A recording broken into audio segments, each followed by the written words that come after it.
এবারে চিল্লার সফরে 72 বছর বয়স্ক একজন বয়স্ক লোক, হিন্দু, ওনার 2 ছেলে মুসলমান হয়েছে, ওনারে 72 বছর ওনার বয়স, ওনারে আমরা 3 জন আলেম 2.5 ঘন্টা কালেমার দাওয়াত দিছিলাম।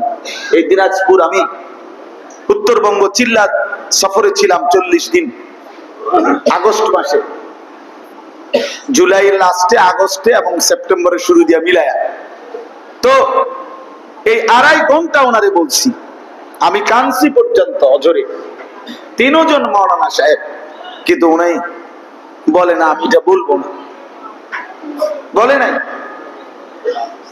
তখন আমি আমার সাথীদের কাছে আইসা কাইয়া দিছিলাম, বলছিলাম 72 বছর বয়স জীবনের চলে গেল, কিন্তু এক আল্লাহর বান্দা তার মালিকের নাম কোনোদিন বলতে পারল না।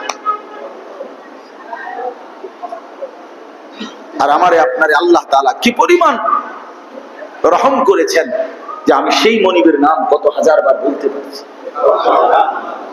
এই ঈমানকে যদি আমরা কদর না করি ভাই, কে কদর করবে? এই আসমান ও জমিনের সর্বশ্রেষ্ঠ নিয়ামত আমাদের ঈমান। লা ইলাহা ইল্লাল্লাহর চাইতে দামি কোনো সম্পদ নাই।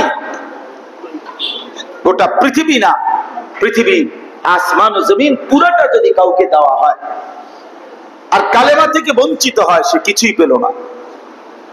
আর কালেমার দৌলত যে পেল, সে যদি গোটা পৃথিবী কিছুই না পায়, তারপরেও কিছু হারালো না। এটা আমার শায়েখের কথা।